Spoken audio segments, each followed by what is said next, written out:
மதுரை கள்ளழகர் திருக்கோவில் ஆடிப்பெரும் திருவிழா கொடியேற்றத்துடன் கோலாகல துவக்கம். மதுரை அழகர் கோவில் அருள்மிகு சுந்தரராஜ பெருமாள் திருக்கோவில் ஆடிப்பெரும் திருவிழா இன்று கொடியேற்றத்துடன் கோலாகலமாக தொடங்கியது. விழாவில் பக்தர்கள் ஏராளமானோர் பங்கேற்று கோவிந்தா கோஷம் முழங்கிட சுவாமி தரிசனம் செய்தனர்.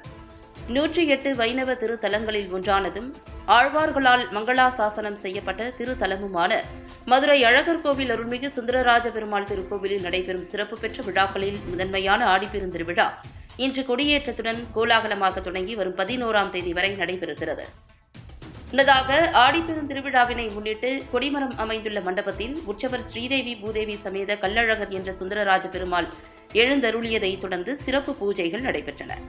இதனைத் தொடர்ந்து தங்க கொடிமரத்தில் மங்கள வாத்தியங்கள், வேத மந்திரங்கள் முழங்கிட கருடாழ்வார் உருவம் பொறித்த கொடிமரத்தில் ஏற்றப்பட்டு சிறப்பு பூஜைகள் மற்றும் தீபாராதனை நடைபெற்றது.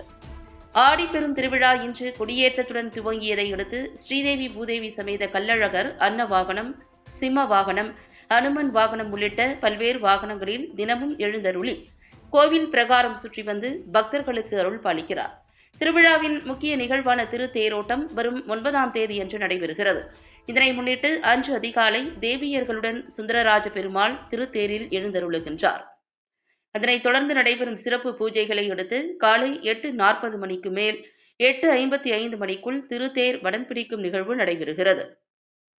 திருத்தேரோட்டத்தில் மதுரை மட்டுமல்லாது பல்வேறு மாவட்டங்களில் இருந்தும் பல்லாயிரக்கணக்கான பக்தர்கள் அழகர் கோவிலில் கூடுவார்கள் என்பதால் கோவில் நிர்வாகம் சார்பில் பல்வேறு சிறப்பு ஏற்பாடுகள் செய்யப்பட்டு வருகின்றன.